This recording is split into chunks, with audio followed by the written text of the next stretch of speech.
Welcome.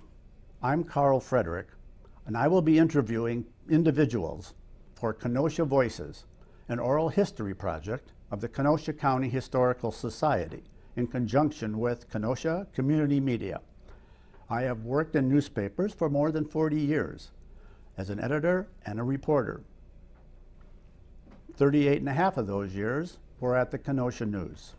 I am also a member of the Kenosha County Historical Society Board. We hope you enjoy these programs. I'm speaking with Jim Kreuser, former county executive and state legislator, and Jennie Tunkieicz, his former chief of staff. Thank you for joining me today. We're happy to be here, Carl. Okay. Thanks, Carl. For Jim, when did you become interested in public service? Public service, well, you almost have to go through my entire career. I kind of started out as a Kenosha news carrier, and I learned to interact with people. Okay. In Route 190, I learned how to collect money and learn about the neighborhood and interact with people, which really kind of gave me a good step forward in things. Okay. Of how to interact, and you treat people well, you put the paper where they want it, and they actually give you a tip, so it's a good thing. So, did you participate in student government in high school? I did not. I ended up going on from there to working at Ace Hardware. And I worked at Ace Hardware 4 nights a week and on Saturdays, and made lifelong friends there, but learned how to cut pipe, help people with plumbing and electrical needs and things in a hardware store. Predominantly just went to school. I was more of an introvert through school. And only went to a few sporting events, had a good group of friends that I'm still friends with, but not until I went to UW Parkside did I actually become an extrovert. What was the spark when you went to Parkside that said, I think I want to be interested in government? Yeah, well, so first of all, UW Parkside was the perfect place for me. Without UW Parkside being located where it's at, in southeastern Wisconsin, I might not have gone on to higher education. At the time you still had Kreuser hiring some people, and some people at McWhite and other things, but none of those companies are around anymore. Dynamatic's gone, and all those companies are gone. So my dad really wanted me to go to college. I'm the first college graduate in our family. My sister had went, and then she finished after I did, but we both graduated, and he was very proud of that. It was very important to him. He didn't want me to, he filled vending machines for 35 years. He was a Teamster, and loved his job, but he says, you're not doing that. You're going to college, you're going to do something else. Find your path. So I go to Parkside, apply, get in easily, and find myself getting a job there in the rec center, managing the bowling lanes and the pool tables, taking a full load, and in 4.5 years, got out. But what happened is, in working in the rec center, you meet a lot of people, and up in food center area, people recruited me to say, hey, you'd be good in student government. Parkside Student Government Association. And I went, oh, well, check it out. Went to a few meetings, and they appointed me to be a senator in an open seat. I said, great. I was around for a while, saw how things operated, and went, well, president's not running again. No one's interested. I'm going to run. And then other people were interested, and I ran for office. And did you then decide to change your major, or was your major already in public office? It was not. And then I changed it to political science. You're absolutely right. I mean, immediately once in student government, I worked in the union, the outdoor union expansion. So you could have bands outside, so that we could utilize the outside area behind the union at that point. It was only inside then. And then we expanded that. Simple things like cubicles in the restrooms for your backpacks. If you're not with a group, there's really no place to hang anything or put somewhere. Easy things that were as you would say now, constituent relations to get them done, were things that I just found natural. I attended the university committee meetings where the faculty would meet before they would go to the faculty senate. I attended the faculty senate meetings.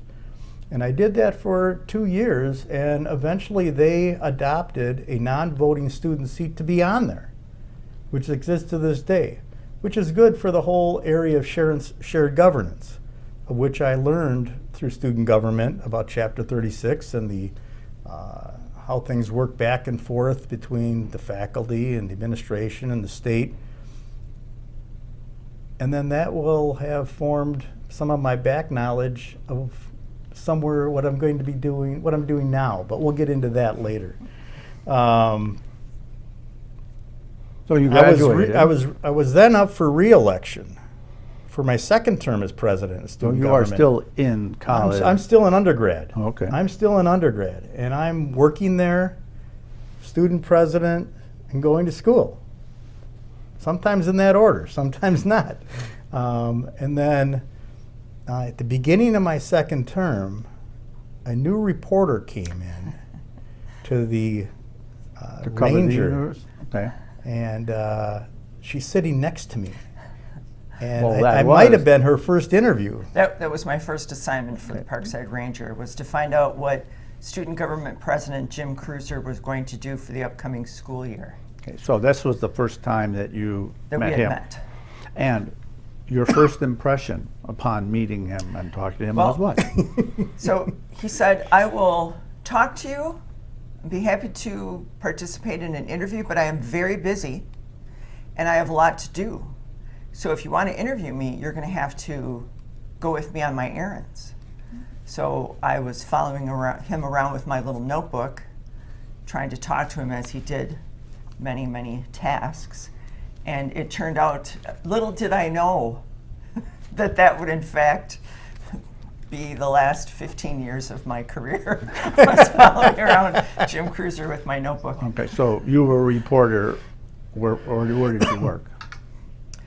I was a reporter at the UW Parkside Ranger. Okay. And then, Jim, you do graduate. I do, but there's a couple intervening steps that go on here. Okay.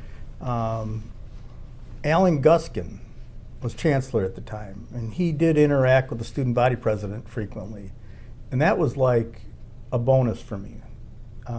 Yeah, obviously I dealt with the vice chancellor most of the time, but Alan would always make sure that we touched base on things and about leadership and team building, and he taught a class once every year, and I requested to be in that class, and it was about leadership and motivation and teamwork. And the nuggets that you pick up that you don't even know you're picking up at the time helped me throughout my career from making errors or acting too quickly and not listening and involving people. So, you know, a lot of the early mistakes, you could say, or missteps when they happen, and you meet with the chancellor and talk about how things could have been done differently and what the end game was. Really, a lot of those things happened young in my life before I entered the adult political arena. So I guess, you know, college experience is what it should be, a laboratory of experiments and find out what's right and wrong and find your own path. So sometimes I see people in office, I do think of Alan Guskin going, yeah, they never had anybody in college tell them they shouldn't have done that or said it that way, Okay. or how they would have been. All right. But that was an important thing to me that went on. I then also, Parkside was not active in the United Council, the lobbying group arm of students around the campus. So I immediately joined that. And upon joining it, there was a meeting in Superior where the vote of the new leader was going to be. And I said, Bob Krantz, he was down helping me when I first got elected, just to talk to me and acclimate me to what shared governance was and these things as president. Bob says, yeah, I'm up for election. I'd like you to come up to there. It's going to be a tight election. I said, are you hurting? He goes, I'm hurting. I said, well, where's the meeting? He goes, Superior. I went, oh, great. From Parkside, that's close. So we got a van full of people. 6 of us went up there. Only 4 could vote, but I wanted to immerse other people in meeting other students and understand United Council and with the lobbying efforts for students' right and having a voice. Bob Krantz won by 2 votes, and we were fast friends for the rest of our lives. Yeah, I'm sorry. I asked you, Jenny, what your first impression of Jim was. So how did you see him in your first exposures with him? So clearly very engaged, very passionate about, at the time, student government and being president, serving the students of UW Parkside. So, and that's a trait that obviously he carried through into the assembly and later as county executive. Did you see any other qualities in him? Very engaging, definitely wanting to do what was best for the students and therefore the government generally. Okay, so are you ready to graduate now? I'm not quite ready yet, and I'm going to tell you why. Being involved in United Council, student government, then I naturally lobbied the local legislators. Senator Mauer, very gracious with his time for this young guy. Joe Andrea, who then became senator after Senator Mauer left office in '84. We knew each other well. John Antaranium has gone on to other things, but when he was in the assembly, I would be lobbying him on student issues. And that, knowing those people and having some regular, because if you don't have regular interaction with a legislator, they might not remember you. So I was part of the Democratic Party, I saw him at meetings, and I always refreshed those things. So that was an important point in time. While I was in my second term, I then had the opportunity to intern at Congressman Les Aspin's office, home office, not in Washington. And Judy Hoover ran that. And I will tell you, again, I was encouraged by, Ken Hoover and John Bunker and Sam Prinachero and Ann Gernak and Bill Murin to get that internship. He'd think they would be good. Constituent work, detailed analysis of the casework, following up on people's problems. They gave you things to do, and nobody could sign Les's name except for 2 people, Les and somebody else. Working in that office, very structured, very businesslike, but they also had a sense of humor. But they knew they had important work to do, and I said, all right. I learned 2 things about that. I love people and constituent work. Congress is a terrible job. I thought I wanted to work in the federal government, and that quickly directed me back to local government. So again, another lesson learned in college, and had a great experience in that office. That was an important step. Then I graduated in December of '83. It took me 4.5. I was busy, had a lot of things going on. Did you have a job? Working full-time still at the union, student union. So then I wasn't president, graduated. At that point, I went look for another internship and told my parents that, I'm going to get this internship down at the courthouse in the budgeting and finance department and the county clerk's office. And I'm going to go for my master's in public administration at Parkside. And my mom looked at me and says, don't you think you ought to get a job first? I said, Mom, this is invested in me. If I don't do it now, I don't believe I'll go back. I can step right in, and I'm on pace with some of these classes. I know exactly what I'm getting into. She took a deep breath and said, okay. And I'm still living at home and working. I'm working all the time. I always have a job. So, okay, fine. So I get an internship down in Kenosha and at the courthouse and the finance department, purchasing and and working with the county board. And I will tell you, it was a great experience. The county board chairs, there was Jim Funk, Stan Kirkman, and then Jim Funk. Absolutely gentlemen to work with. I did staff work for the county board. I did other things and picked up on some things, picked their brain about the history of Kenosha County. Went on for my master's, continued that, and finished up in May of '86.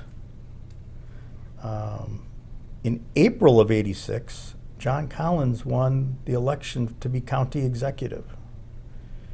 I started working for him in June of '86. I interviewed, had an application. He had a couple other people.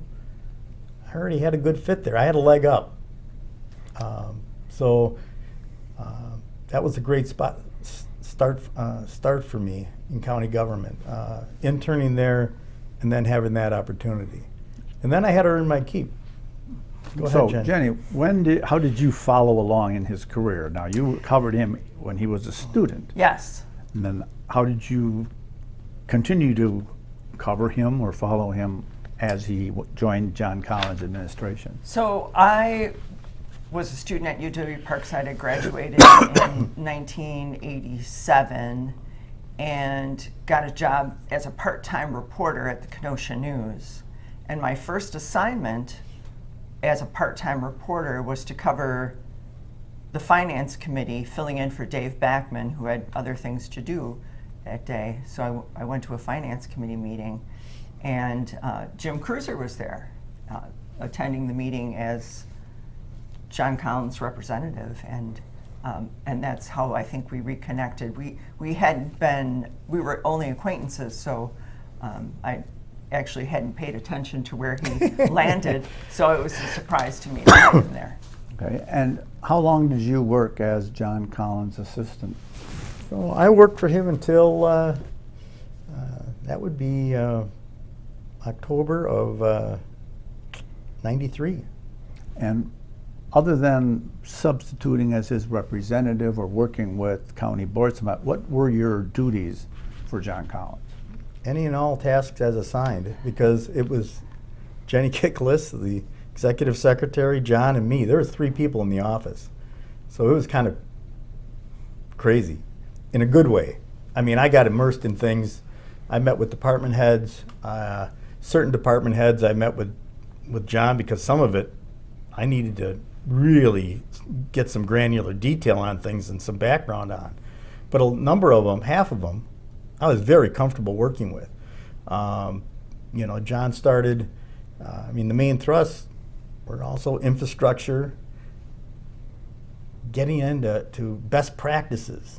John, I worked with him. I went to the WCA conferences for the Counties Association, went to the National County Associations, talked to other staff of county executives there. John actually helped form the County Executives Association under now the National Association of Counties. Talk about so much knowledge to transfer back and forth. We had numbers and calling each other. If you have this, what's it like in your state? Oh, all right, this is how you do it. Thank you. So I got cliff notes and tips of how to fast track different things from all over the nation, from people who were progressive, on the cutting edge of best practices. And John was really supportive of that. He initiated a number of those in different lanes. I mean, obviously we had 28 departments and you got a lot going on. So I think those were the areas I did. I went to speaking engagements, gave out proclamations. All of that gave me exposure in the community, but also helping people, which is what tripped my trigger. I wanted to get things done. Someone had a situation. If it was unfair, how do you resolve that? How do we get this addressed? And what's the best policy on this? That's what drove me in a lot of these areas. And when you get those endorphins firing, you just when you love your job, it's not work anymore. And so Jenny, when did you cover the county board or be more involved in having communications with Jim? Dave Backman's beat changed to, I believe, business, and that created an opening for a county government reporter. So Was this still part-time? no, then I became full-time in, I believe it was had to be spring of '88, summer of '88. So then I started covering county government full-time, and I would see John Collins and Jim Kreuser regularly, as that was my dedicated beat. Okay. Again, we were acquaintances. Yes. We Professional weren't going out for acquaintances. pops. No, I understand that. You know, and that was just the way it was. So Jenny, did you see any change in Jim from student government at Parkside to now being assistant to the county executive? Or did you see changes in Jim during that time? Well, at that time, he had more experiences, so I think it just showed in his energy level and his growing passion for county work, getting involved in local events and making sure things were running smoothly. So he was very engaged. Still. But this, obviously at that point was in county government. And my hair was shorter. And blonder. All right, so you, Jim, worked for John Collins until 1993. Right, but we were right at a key point, and I need to interject now. Sure. We just talked about 1988, right? 1988. This document is the timeline of events surrounding the planned shutdown of passenger car production in Kenosha by the Chrysler Corporation. Okay. January 27, 88 through March 31, 89. This is like doing a master's thesis paper, being able to work firsthand on a project as staff through this entire project. Collins took leadership of this thing like that. First thing we're going to do is we're going to get a bunch of people, a handful of people, and we're going to go where other plant shutdowns occurred. What they do right, what they do wrong. I went to other cities, interviewing them. Number one issue came back, have them take the building down. The number one thing John Collins pushed and was successful at is having $24 million of non-taxpayer money used by Chrysler's money to take those buildings down. People were a little upset with that, but the fact of the matter is that's what was sinking other people financially, is being able to do the reclamation and the tearing down on their own.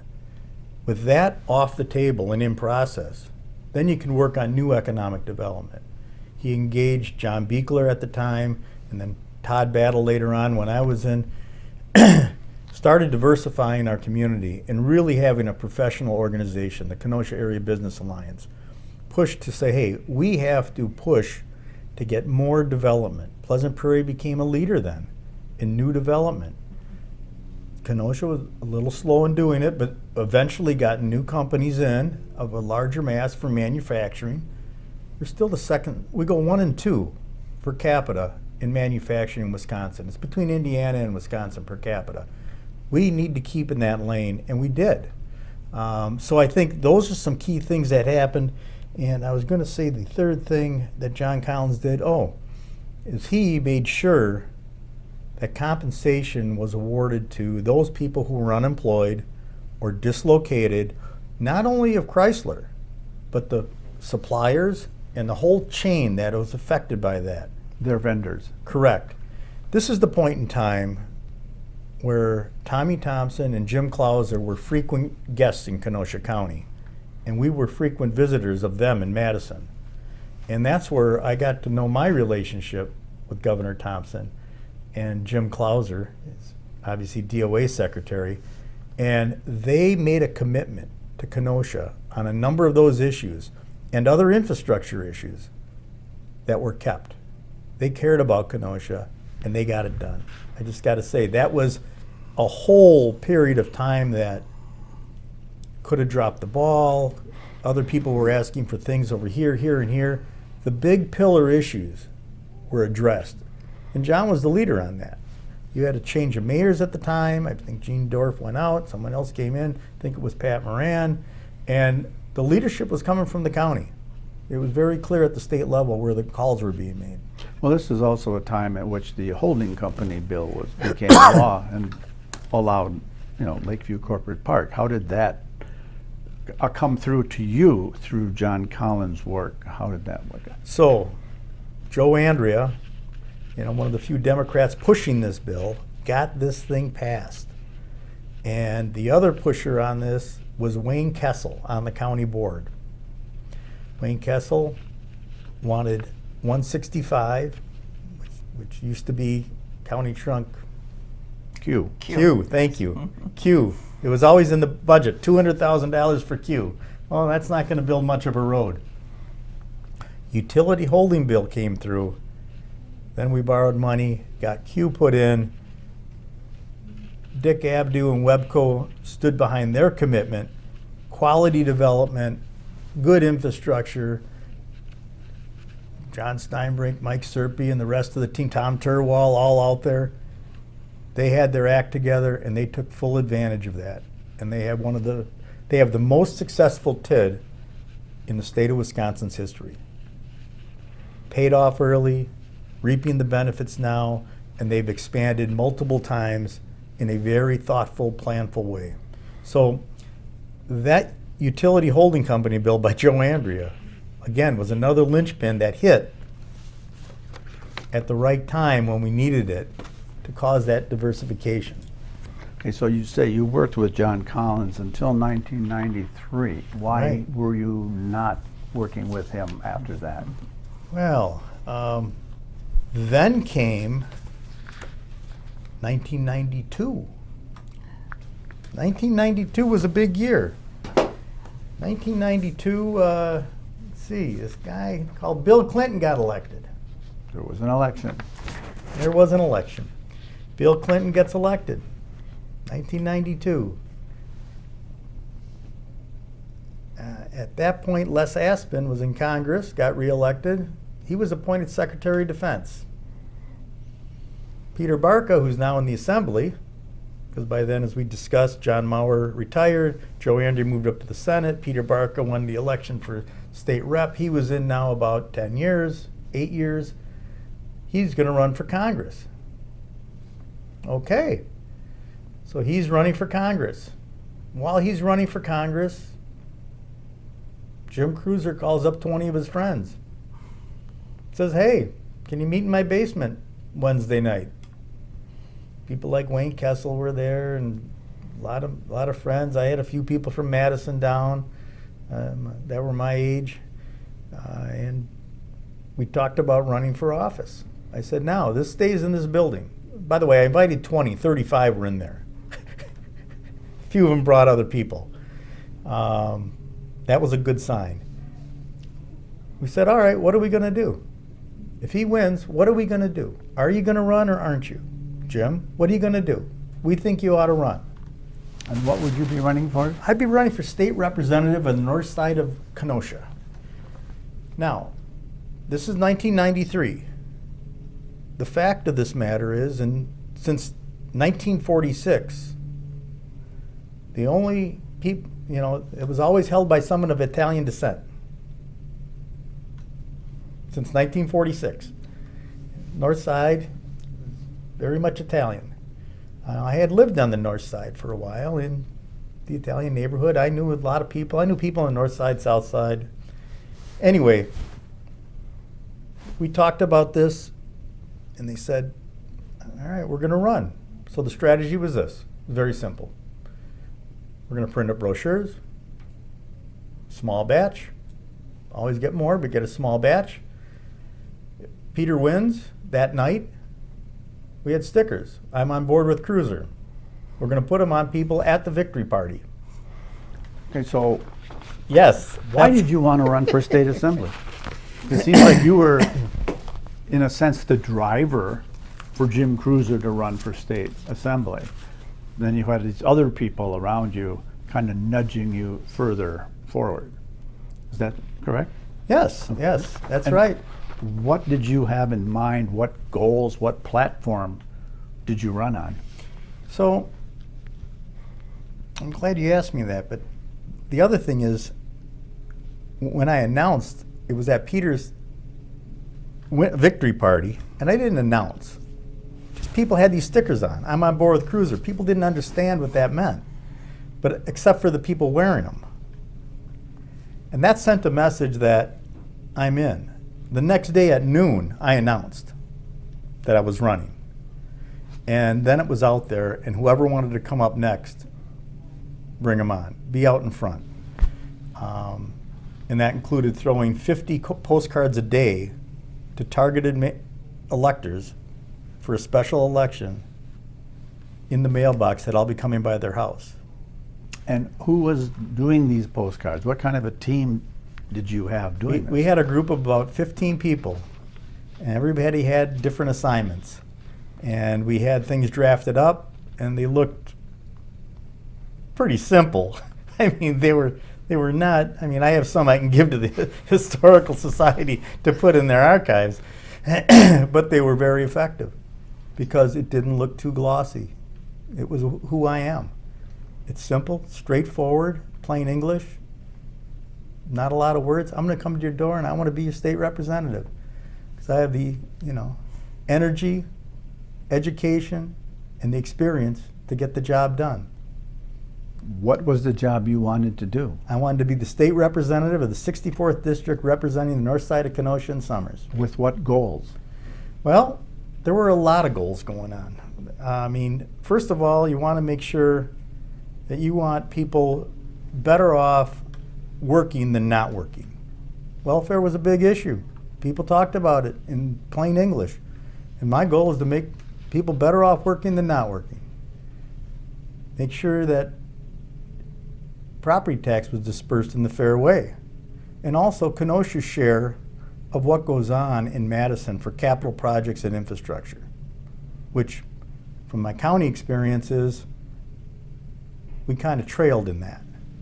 I wanted to make sure we got our fair share. And that was going to be part of my job, taking care of Kenosha.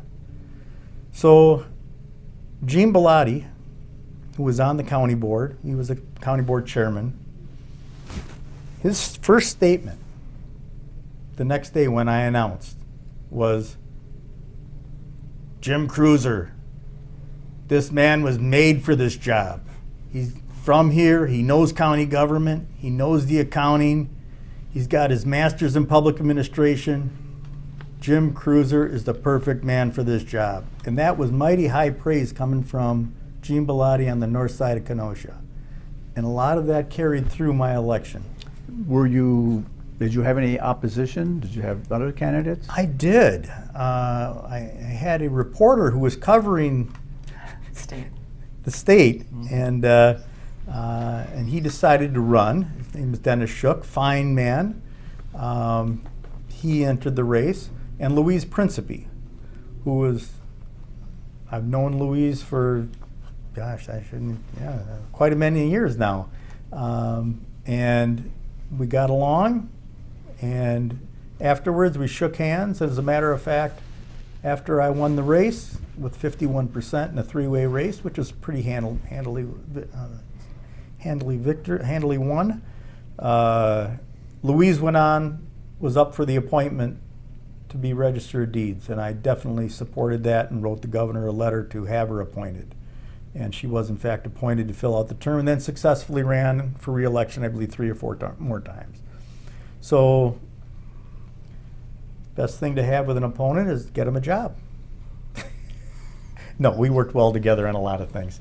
So that was a three-way race, and I had one other race, and it was in 1998, and I got 75% in that race. And I didn't have an opponent since then. Jenny, how did you follow along with him? You were covering county board. It's covering county board. And he is now in the state legislature. I did cover the swearing in and Yes. a couple of the stories leading up to the swearing in, but it was mostly Dave Engels who covered state government.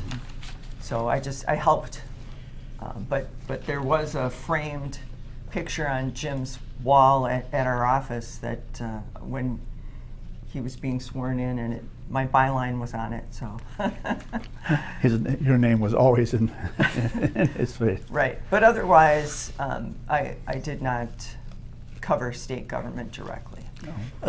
A little known fact is that we have a mutual friend that she went to high school with, that I served in the assembly with, Mark Pocan, which most people think he's from Madison, but he was from Kenosha. Right. And it was kind of funny that when he was in the legislature, he'd come to Kenosha, and then I'd see Jennie, and we talked. So you saw each other occasionally, Right. but you weren't specifically covering No. his. No. Okay. No. Never. And So you're in the assembly for how long? yeah, I was there until 2008. So what was your legislative career like? I mean, you talked about dealing with welfare, dealing with taxes, dealing with bringing jobs to Kenosha. Right. So was that the only thing that you worked on continuously through No. your, what other things I came up? was all over the boards on things. I try to find things I can have an impact on, and I'll go toward that. First of all, I look for Kenosha. I mean, so let's break the 16 years down into the first year and a half in the majority. Okay. All right, getting my feet wet. Had one staff person, Lance Walter, did a great job for me. He served me well in Madison. He went on to get a big promotion that I couldn't stand in the way of. I hired Nancy Krifka from Kenosha. She knew the area. She did a great job. At some point, she went on to something else. Then I hired A.J. Wilson, also from Kenosha. Not from Kenosha, but he lived in Kenosha. From somewhere else, moved here, went to high school, Tremper, and went to college, and had his law degree. And looking for a job, I said, I'll tell you what, why don't you go on for a year and a half, see if you like it or not. And boy, he enjoyed it. He was in the leader's office, and we had a lot of heavy work going on. Now, the leader has to get other people elected. Not only be the floor leader when you're up there back and forth. And, you know, when I got in as leader, in the previous 2 years, we had two different leaders. So when did you ascend to leader? I mean, I think we're skipping a series of years. Yeah, here from so a we year got and a 6 half. or 8 years where I'm getting individual bills passed on various items, from Ducks Unlimited license plate, they're widening Highway 50, and you know, I saved the Mars Cheese Castle sign by making it a provision in the budget for that. Tommy Thompson, in his later years, when he was still in, we were able to get some other things for Kenosha, connecting 39th Avenue from 18th Street to Bolin School. People don't realize that road wasn't there all the time. That was a budget item slid in because it made no sense. It cut off the north side. And you had gone from majority when you started to the minority. Right. That's a very good point. And when I ran, I need to go back to when I first ran for office. It was a family decision. You know, I don't do anything without my wife knowing what's going on. And so, what do you think? She goes, this is something you want to do? Give it a try. Run for office. Now, she was pregnant 7 months with our second child, so she says, you know, maybe I didn't know what I was talking about. But no, she couldn't have been more supportive through my entire legislative and county executive career. The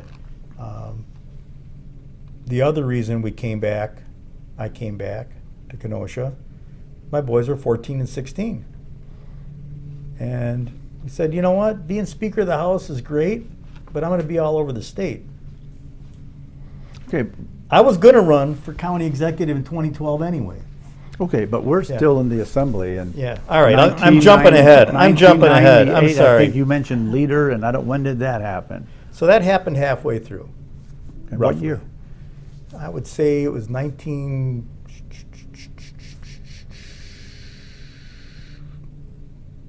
About 2000. And you were then, I was the assistant leader for a term, okay, but really, I was going to be leader. and you became the minority leader? Yes. Okay. And how long were you minority leader? Till we got the majority.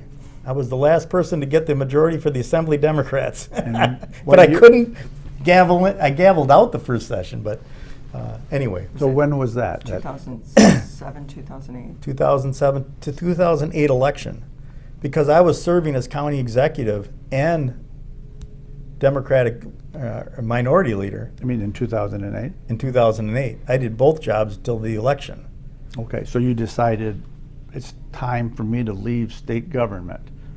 How did the rest of your party's legislators feel about that? So this is what happened in March of that year, because March is when this all happened. Every time you're in session, say the prayer of the pledge, you go back to closed caucus. I'm in closed caucus like I have been, scores of times before. And you're minority leader? I'm minority leader. I'm up in front. I'm standing up in front of the assembly delegates, or the Democratic assemblymen and women, and I noticed the back door open, because it usually doesn't open during closed session. And my media person walks in, Seth Buffelli. And he looks at me, he goes, and I just motion him forward. I continue up on the bill we're on.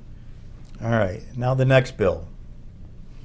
So-and-so, explain that. I grabbed the paper. I said, just stay until we talk about this. I put it down. He gave me the statement that Alan Keel has resigned. So we get done with that bill. I said, you might have noticed Seth Buffelli walked in here, gave me this note. You will all find out about this very soon when you leave here. You're going to get asked questions, and I'm going to tell you what it said. Alan Keel, Kenosha County Executive, just resigned. Most of you know I'm interested in that position. So what I'm telling you today is I'm going to talk to my wife. It's a family decision. When I see you next week, I'll let you know the answer.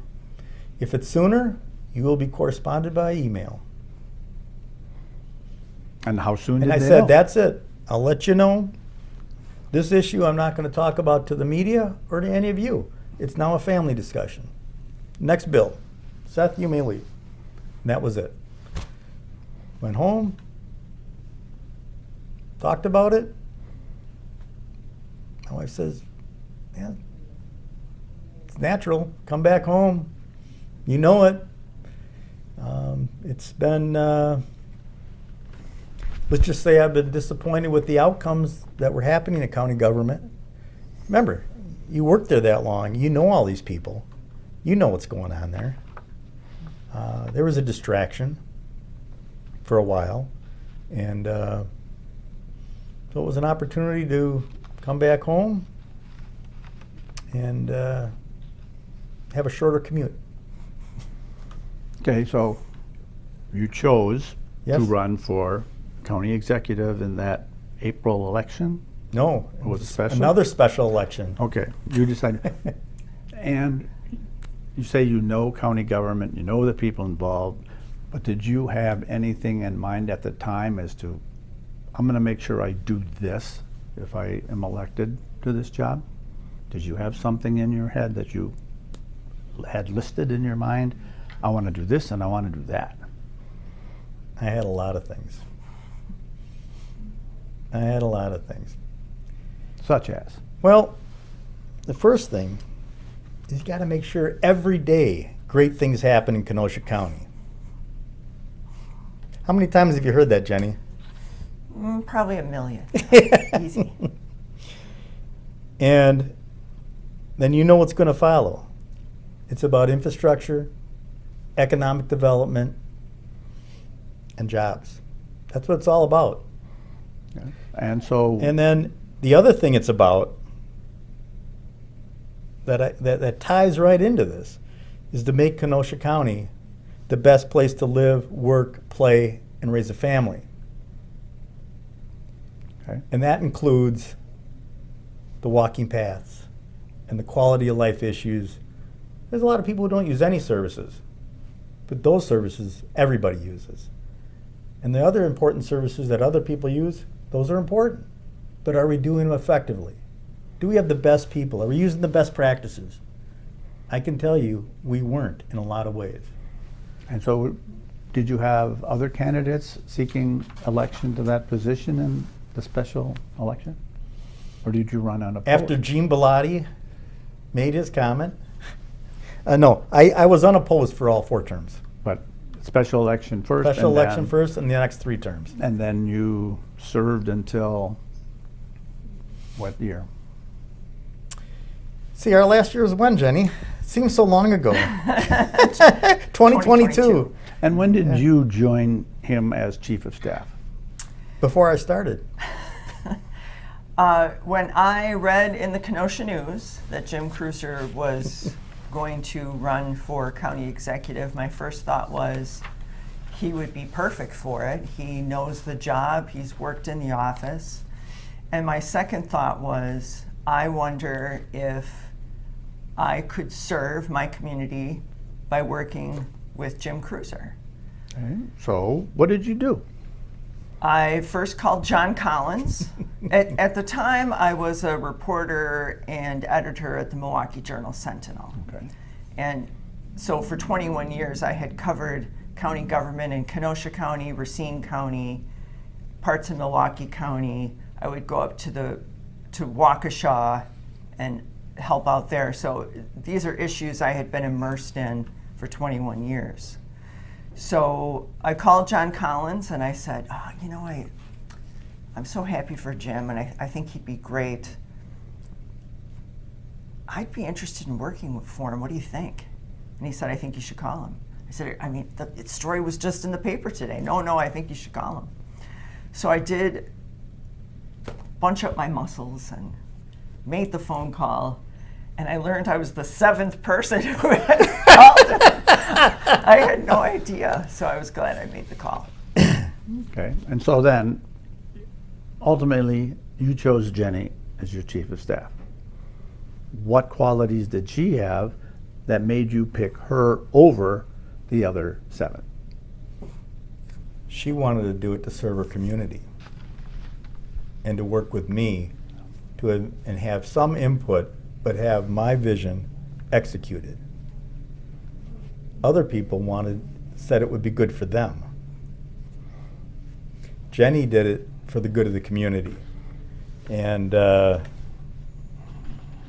was difficult because I put some caveats on it. I said, you cannot tell anyone until after I win. I know I'm unopposed, but it's poor form to announce things before you formally win. And I need to go through the formal process. And once I win, I'm going to have you go to personnel and you'll be put on payroll. I won't be sworn in for another 2 weeks, certification and all those things. But you'll get started. And your first job is to start thinking about who's going to be the office manager. Because you are not going to be the office manager. You're going to be the lead person with me. I think another thing, you have to remember that at that point in time, county government had undergone serious ethical breaches and just a lot of repair was going to need to be done of staff morale and the way staff functioned. And I was coming in from the newspaper business. Now, people can say what they want about newspaper reporting and editing, but we lived by very highly structured ethical guidelines. And I took that very seriously. And so together, Jim and I talked about how to repair the damage that had been done to county government at that point. So that was, I think, an important aspect. First issue we dealt with. Was morale or ethics? No, ethics. Okay, ethics for county board members, ethics for staff in different departments, what? All of the above. All of the above. Okay. And by the way, the previous one excluded elected officials. And there are some people on the county board who had great difficulty with this ordinance. I said, In what you know way? what, go ahead, vote no. And kind of what, in what way did they feel uncomfortable with not being able They to? thought it was fine. That it was fine the way it was. We didn't. Right. We don't need ethics. We're okay. Yeah, Okay. that was the exec. And I said, that's not good enough.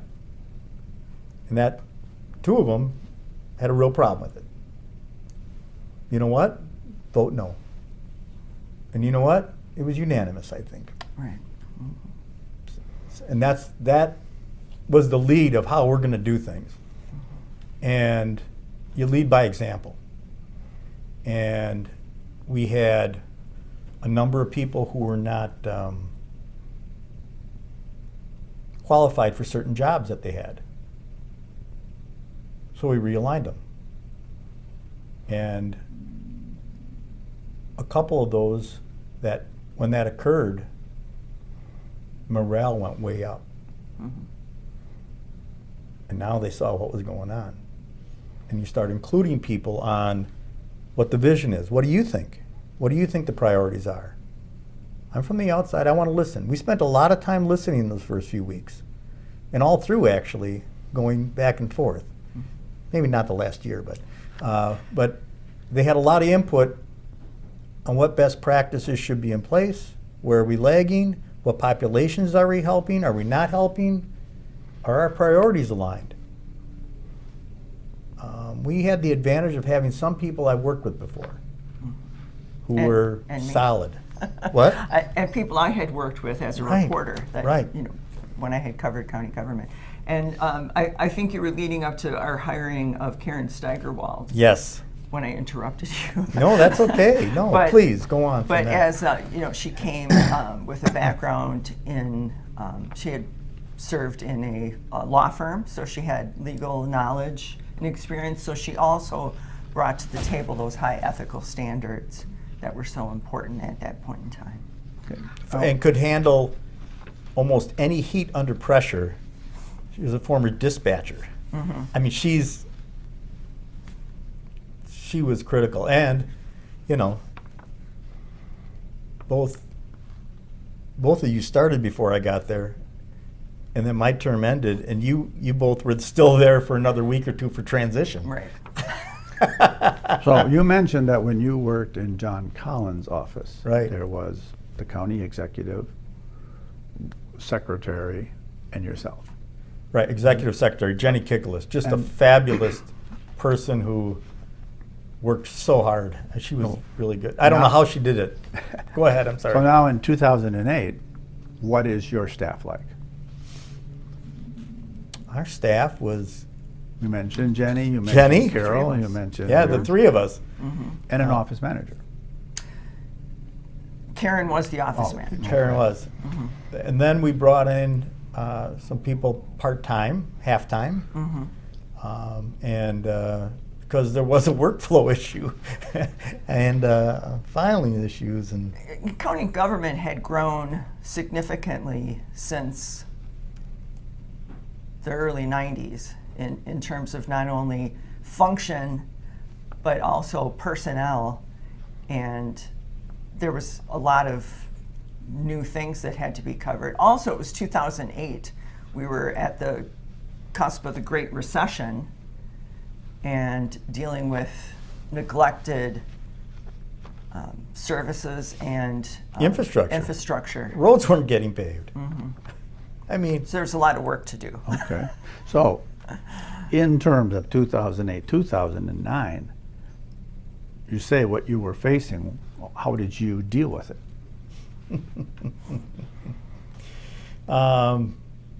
Well, we worked with Todd Battle and went back to the playbook I know: infrastructure, economic development, and jobs. We funded a high impact fund. The high impact fund, and I can go into that. I mean, there's a dozen companies that were affected by the high impact fund to come to Kenosha County.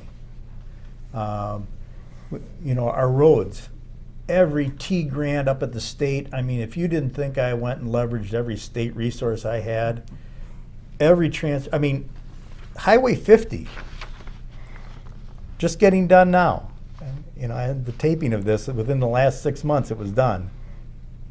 That was the last piece that John Steinbrink and I got done when I left the legislature on the majors list. That was put on the list then with Frank Buzalaki under the Doyle administration. And now it just got finished. That was a big deal. Those type of projects, making sure they come along and they don't get held up. And what we did is we put a stake in the ground. We're going to do so much paving. Of our 250 roads, we did over 200 and some while I was there, and a couple of them twice. But we covered a lot of territory on our roads, on the PACER ratings, and we did it by the best practices. And we also juiced it with more money to make sure our roads were paved. So what you're telling me is you continued to do those things Right. throughout this recession. We ramped it up. That's when we started it. And when interest rates were the lowest, we borrowed and refinanced the most. I mean, we were, I want to say, $25 million off the high water mark right off the bat. And that's when it was 1%. We were just going to borrow the money, pay off the other stuff, and get our projects done. I said, you aren't going to see this again. And I was right. 142, I'm not, County Trunk S, sorry. Perfect example of another road done correctly. 4 lanes, bike lanes, it's for the future of Kenosha. Highway 50, now getting done. Another infrastructure project, huge. 165 under Collins, getting that done. Can't imagine it not being there now with all that development. K, another road that's going to get transferred to the city, but it's going to be 4 lanes all the way to I-94. And the one remaining is a city project to work with the state on 158. You blow out the infrastructure and make it big enough to handle capacity, you're going to have economic development. Okay, so tell me, what was your working relationship with the county board when you were first elected county executive? It was fabulous. And it continued that way for a number of years. Well, how did it change? Because of this. I have an attentive ear. I like to listen to what their priorities are. What do you think your goals are? People like Bill Grady. Bill, what do you think? We got to do more for the bike lanes. He's a big biker. He likes parks. I said, I think there's a smart way we can do this, but we ought to be doing it every year and not just a big project and then do nothing. Let's make it part of our process. Bill Grady shouldered that burden on the county board floor. Those type of interactions with people. Someone said, we really got to, what are we going to do with Anderson Center, this and that. We ended up getting a downstroke of a grant we were able to get, put in some county money, upgraded the whole facility.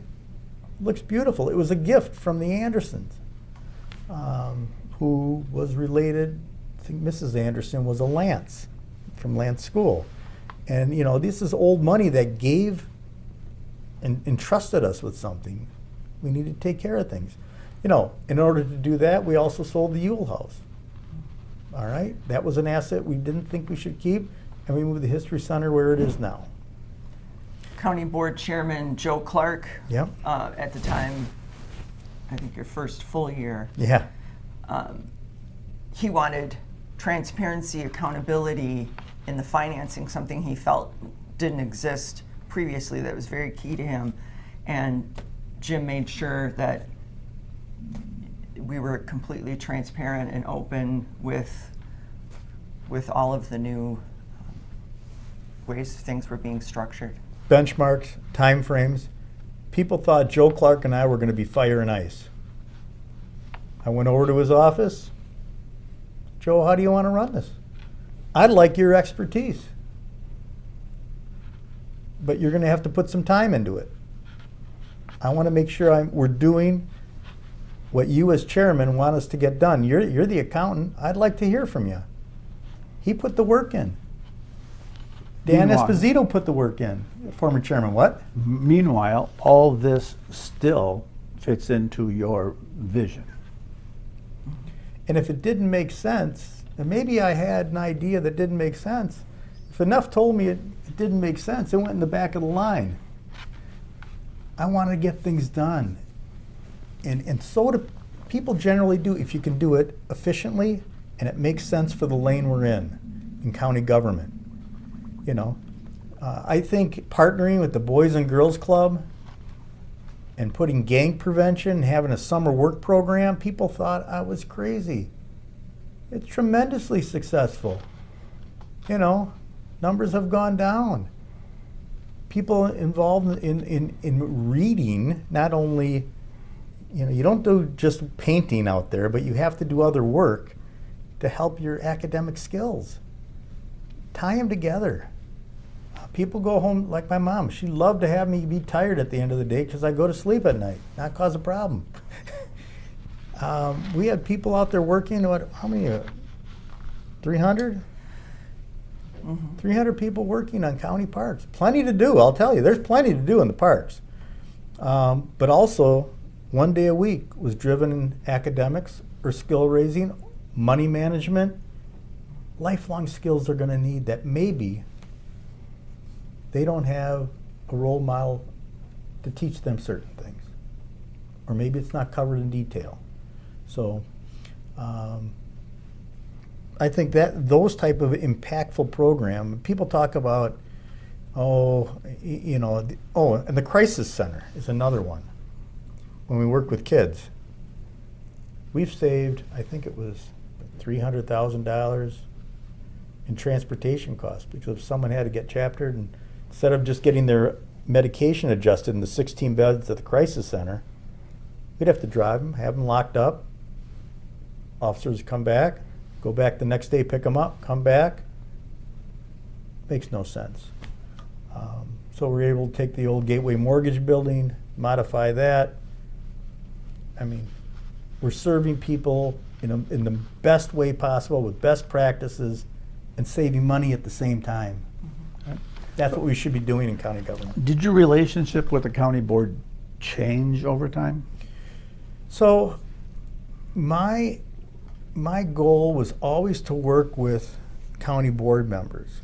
And then there became a point where there were 3 or 4 members who didn't want to have a dialogue back and forth. I understood that. You know, people vote no. Their answer is no. And we got to a point where we were close on a bonding vote. And eventually Lon Winkie said, you know what? I'm not a no person. There's really nothing that wrong with this. And he came in and had a profile in courage. He took a moment and just said, look, I understand your point, but we've got to pass the bonding. We've got roads to build. We've got things to do. I'm not going to be part of this. And I'm going to vote aye. And people were stunned. But that's who he was.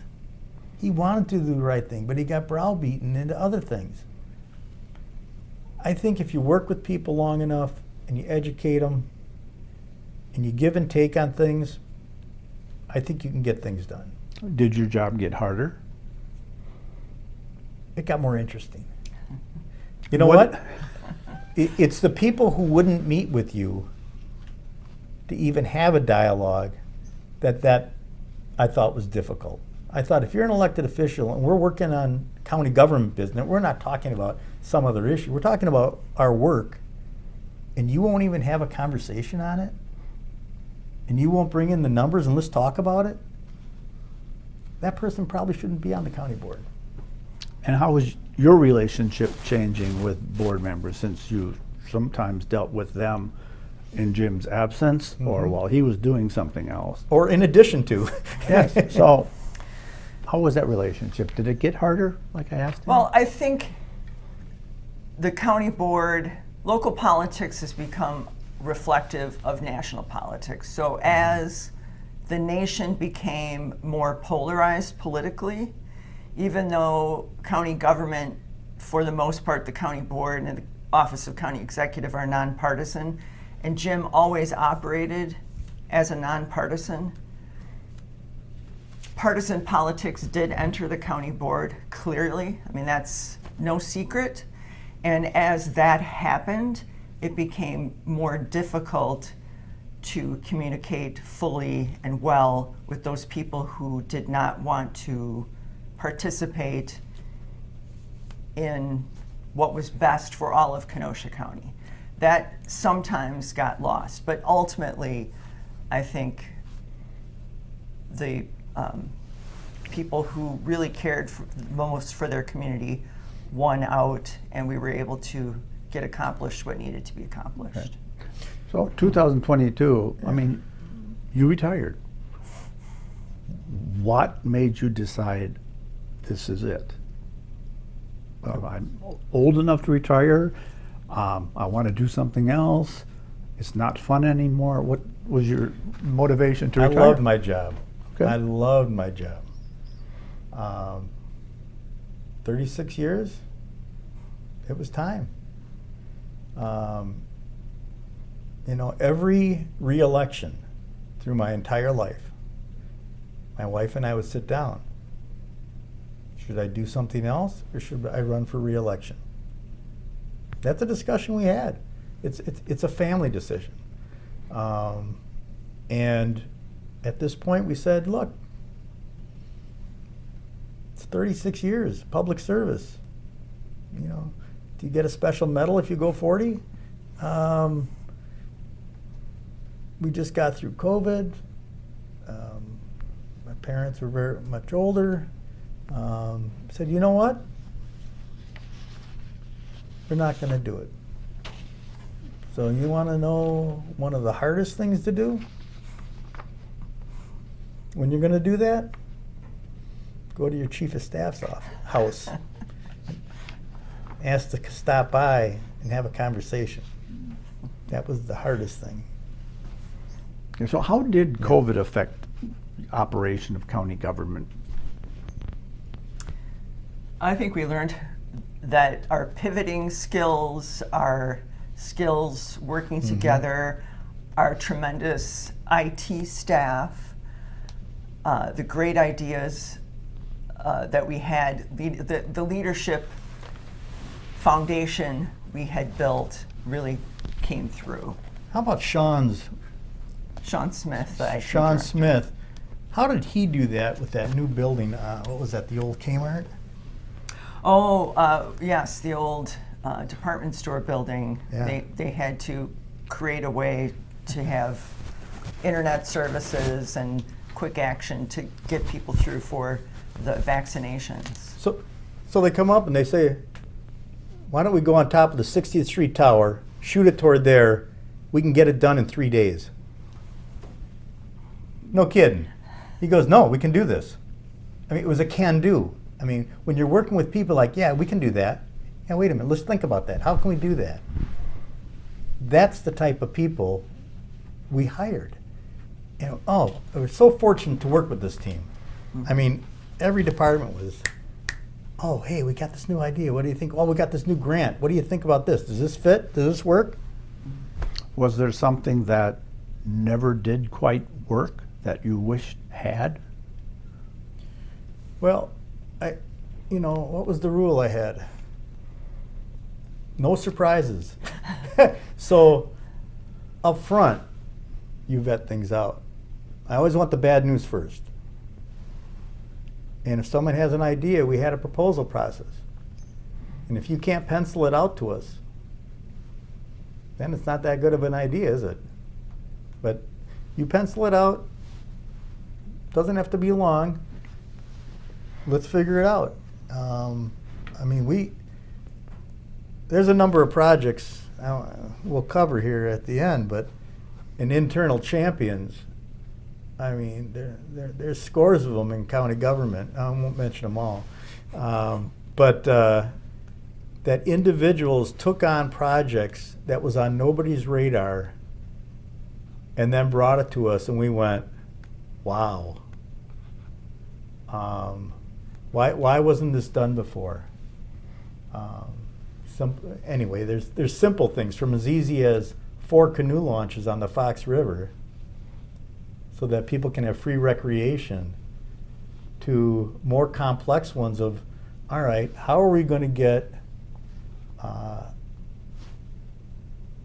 70 loads of dump truck dirt moved inexpensively so we can have an area for Kenosha County Veterans Memorial Park? But that was figured out. They knew where to redirect it and how to do the topography of it. Those type of things are the best part about public policy, that you can do it, and now people I'll never meet, and their children and other children will come and enjoy that Kenosha County Veterans Memorial Park, Silver Lake Park, Petrifying Springs Park. I'll never know those people, never see them. But you know what? Someone tries taking those walking paths away, there's going to be revolution. Okay, well, let's talk about some of the things you accomplished during your terms. Let's talk about fiscal health of the county. What were some of the things that you dealt with and accomplished as far as finances, taxes in the county situation? Yeah. There's a group of them here. I'm going to have to use a cheat sheet here. We received the AAA rating in 21, and was that the first time that it had first time that's ever happened, joining only other 6 counties out of the 72 who have AAA ratings. Had a general increase in levy of only 2.4% since 2008. That was a pretty good rate. Equalized value was the highest ever, up over 64% in the last 8 years. Just crazy. General fund is history high, 143% since Do you need that much? 2008.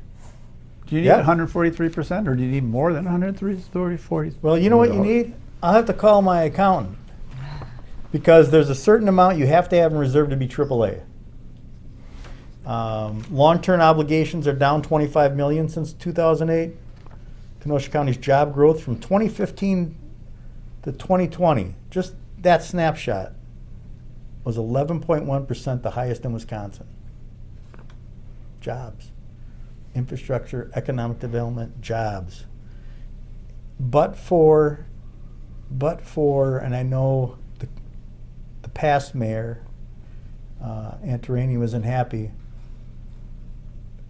but the best thing we could do is have a deal with Summers, Paris, and the city of Kenosha. And I'm glad I was able to broker that with Ron Kammerzalt and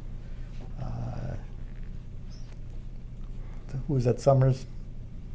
Ben Harbach. Ben Harbach, yep, Ben Harbach, and get that done, because that was a sore under the saddle that was never going to heal, and it finally got done, and it helped.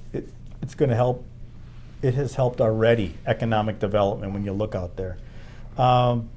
New construction was the 3rd highest in Wisconsin in 2020, and it's we're still in that area, but I think all of it's starting to cool off a little bit right now. We created the High Impact Fund with CABA, and here are the jobs that it retained or assisted in locating here: Bradshaw Medical, Hanna Cylinders, Kenall Manufacturing, Niagara Bottling, Incinerator, Gourmet Food, Midwest, Aaron's, Colbert Packaging, and Vonco Products, and there's about another 7 or 8 that just have been phenomenal. Todd Battle, he's a guy you ought to have on here sometime. He was incredible to work with.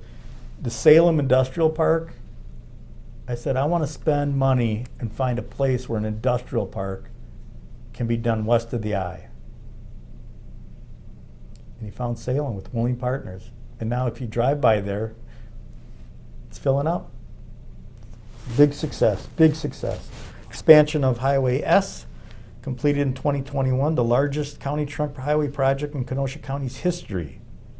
The project turned County Trunk S into a 4-lane divided highway with an off-street multi-use trail. When KR was built, and they needed our agreement to build KR, I was difficult with the state, very difficult. I said it needs to be 4-lane all the way to I-94, and there needs to be a bike lane on it. And you're only taking 1 lane in Kenosha County, since everything else north is, the rest of the lanes could be in Racine County. State needed to do it, it got done.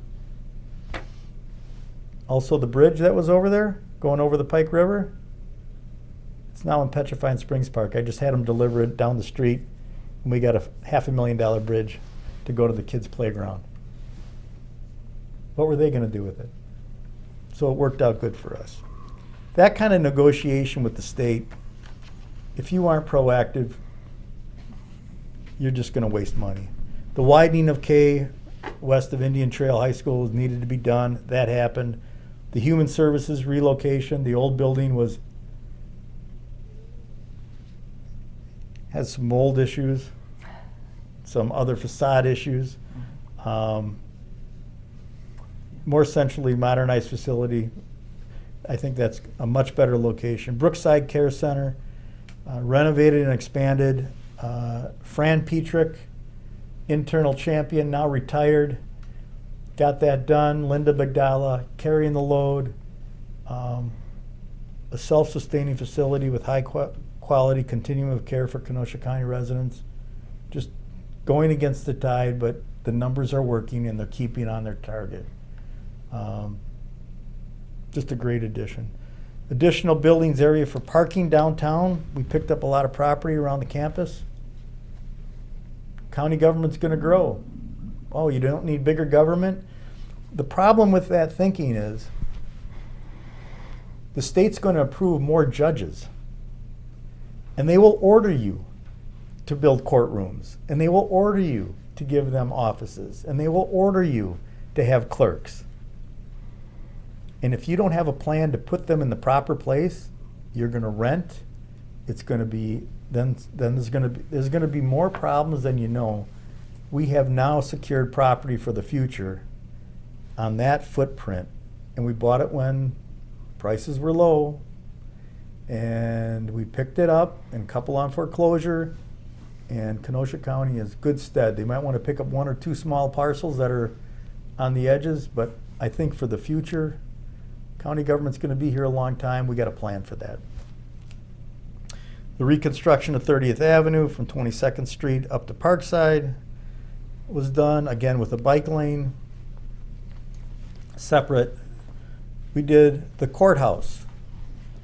Jenny, what was the courthouse like when we were there, when we first got in? Oh, there were so many problems. You could push the parapet off the top. Really? You could push, I think there were 4 stones you could push right off the top.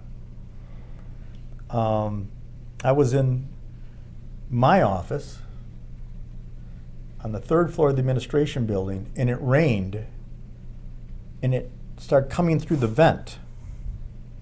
And I called up facility, I said, what is going on?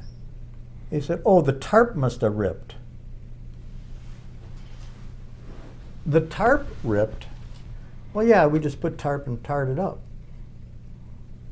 That's not how you fix things. Well, we didn't have a budget for it. Well, nobody planned for it. So after a few years, we put that into works and had the right people use the right mortar and the right roofing, and we did all those buildings. and they're done right, as long as they're maintained. I think that's just an important point of how bad things were. Public safety building dispatch, we talked about that earlier, I think, about. No, I don't think you mentioned that, but Oh. that building, the dispatch center was terrible. It was probably the worst working conditions people could have been in. And So- these are the people who are at the forefront of saving lives and making sure law enforcement and firefighters are safe. It was obscenely noisy. I mean, I'm up there when it's not even Friday night, and how do you concentrate on giving instructions to people? Change it, state of the art now, it's quiet. Obviously, when an event happens, it's going to get louder, but it's not what it was. It was unsettling of how loud it was in that building. New Emergency Operations Center. What about some of the tech improvements, Wi-Fi, things like that? Yeah, we saved over $1 million a year in IT costs on migrating to the cloud. We had two of the best people working with Marty Lecoq and Marty Laycock and Sean Smith. And Sean Smith. I'm going to tell you, those two put it together. So I was on.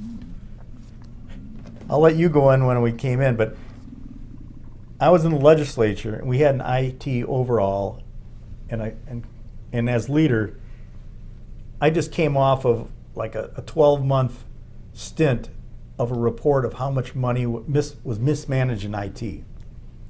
I come to Kenosha County, and Jennie will tell you, my day starts with this. There's a little calendar. I use these in Madison. This says county executive. The other one said Democratic leader. I want them printed off with my calendar on it, and I write my notes on for the day, and then I log them in on my to-do list and to-done list. IT could not get one of these to print off the first day I was in office. All right, what's the problem here? Well, go ahead. Systems weren't in place to do anything beyond what was in front of them, so it just created a need for a shakeup. And They had people who would bring the machines there and other people that had to come pick them up. That's not my job. I can tell you right now, that stuff stopped quick. We had things that had expired without even the boxes being opened. It was awful. so a full review of systems and best practices. Hired Maximus to come in, give me the overhaul. We had to go a new direction, and we did. And that led to being able to have that innovation that created smooth operations when we needed them through COVID, the closing of offices and the need to work at home on at a flip of a switch, the ability to have Wi-Fi in parks. We were actually able to navigate that because we were on it. We had that done in the first 3 years. You go through the pain, and Joe Clark is a big supporter of it. He goes, you got to make some changes. I said, I know, but we just need to get a couple more months. We need to make sure we have full continuity, and that's what happened.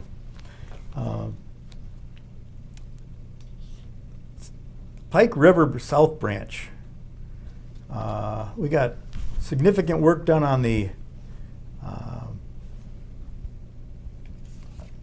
Pike River through Pets. Hopefully, after those 2 phases that we completed, the 3rd and 4th phase will go on, and then the 5th and the 6th bring it to 31st Avenue.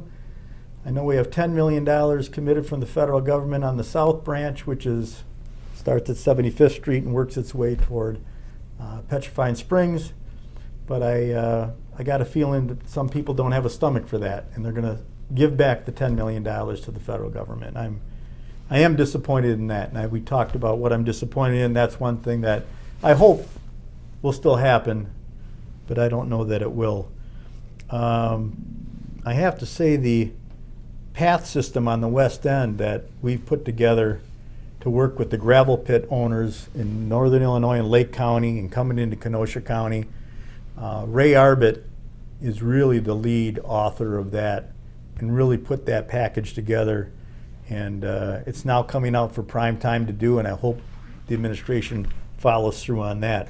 Another great project for recreation for people. The boardwalk and the multi-use trail added to pets going out to KR.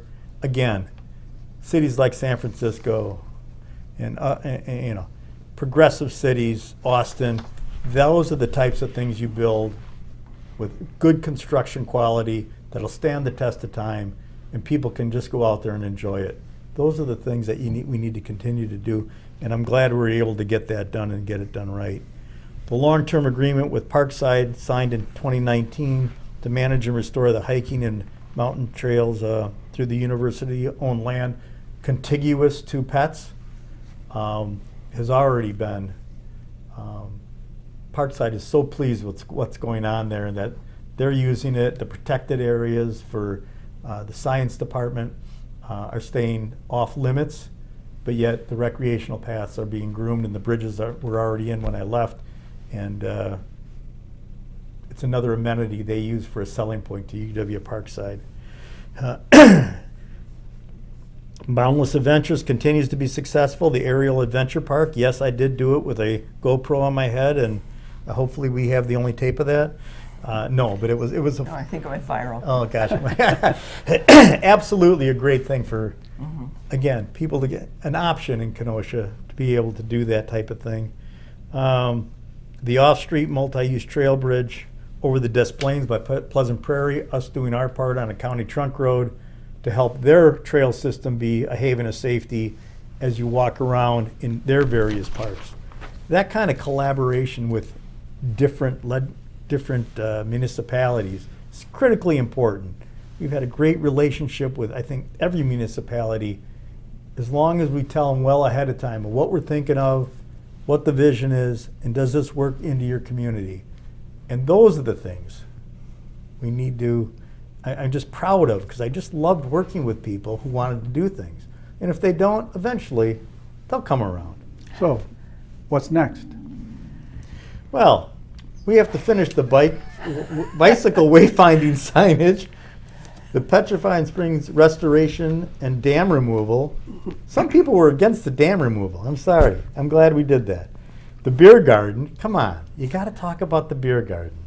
2017 it started, raises revenue for the park system, and you can go have you can have a little bit of a drink and talk to your friends. It's been incredible success. We built the first 3 dog parks in Kenosha County at somebody's urging. And people thought, what are you doing? That's crazy. Again, another amenity that if you took it away, people go, what are you doing? These are in the norm everywhere of happening places, and we ought to continue those type of things. Without taxpayers' dollars, by the way. Some very generous people have donated to these and keep them going. The disc golf courses at Fox River and Silver Lake are in the top 25 disc golf courses in the state. If you haven't done it, go out and try it. If you're a disc golfer, they're fabulous courses. The Ice House Trails out there at Silver Lake empties right into Silver Lake itself proper. The off-road bike trail at Silver Lake Park was done by a volunteer group, overseen by John Rudy and his crew when he was here. It's maintained every year. It's a beautiful walk or ride. Controversial issue that wasn't controversy after it was done was paving of the north and south bike trails. Remember, they used to be that crushed Pea gravel. Yep, that's it. And now walkers and bikers love that trail. Cross-country runners, not so much, but they can run on the grass. I'm sorry. The derriere bike rides, the breakfast rides, the fall wheel rides, great to get people excited about biking. Academic trail we built from Parkside to Carthage, another good amenity. on the north side. We talked about the ethics ordinance, the number one issue. The creation of the victim witness room at the courthouse. Lynn Copen taught me so much about the victim witness program. And at some point we needed to get that done, and in the renovation we needed to do that and not have witnesses having to sit by the victims in the hallways of the courthouse. Just not appropriate. We now have a special place for that, and it's absolutely a long time was overdue. Summer youth employment program we talked about.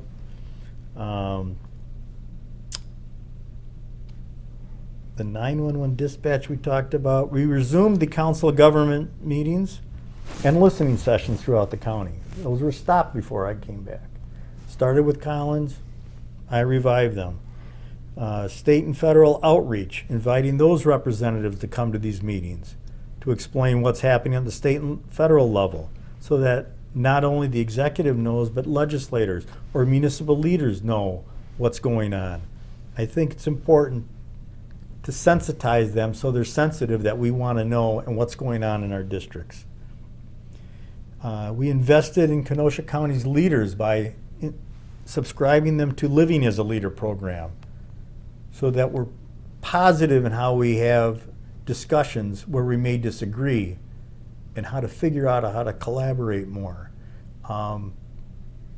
Jenny, that was a key thing that I think you and Clara Tappa. Yeah.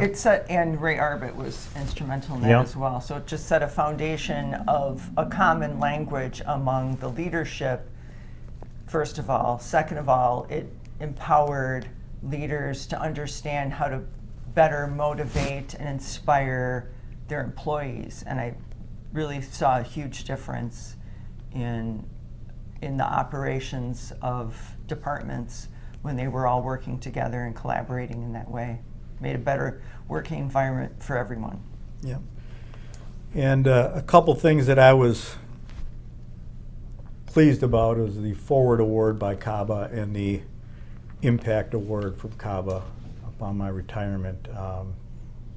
Working with them so closely, they enjoyed working with the county as a partner in business development, not getting into the details, but adding value where we could, whether it be a T grant, other infrastructure, funds, if we had some available, that we put in the high impact fund to attract and be competitive with other states that were looking to grab those folks. So I think that kind of rounds out. It was busy. It was busy, and we could have kept going. But at the end of the day, your family and you discuss what's in the best interest of our next chapter. And I was blessed to meet all the people I worked with, and the community. I mean, to be unopposed for so many times, and how the reception I get at the grocery store, and the people thanking me for this and that, and it's just been a positive life experience for me and my family, and I'm grateful to have had that experience and serve our community. What is the next chapter? Well, the next chapter was after I retired, I said I would take a year off. And believe it or not, I told somebody that, and on the 364th day, I got a call from the governor's office, and they wanted to appoint me on the UW Board of Regents, the oversight board of the university system in Wisconsin. And I told them the same thing I tell everybody. I'm going to talk to my wife about it, and I'll get back to you on Monday. And my wife said, I think that'd be terrific. She said it a little too fast, though. I think she wanted me to get busy in something. So I'm honored to be on that board. I've been on there now about a year and a quarter, and thoroughly enjoying it. We've had interesting topics and higher education, but for UW Parkside, I wouldn't have had the opportunities of my lifetime. And serving on the Board of Regents is one of the best part-time jobs, hardest working job I've ever gotten without pay in my life. So I enjoy it thoroughly, though. And the giving back is just a small token of what I received, because I received so much from my university education. And what's next for you, Jennie? Since 2002, I have just been volunteering. I'm involved with a number of nonprofit organizations, so still focused on trying to help and better my community in some small way, whatever I can do to help. Well, thank you both for joining me today. Carl, thank you. These programs are helpful, hopefully, to the community and people who watch them, and I appreciate being invited, and I'm glad Jennie could join us here today. Thank you, Carl. Thank you very much.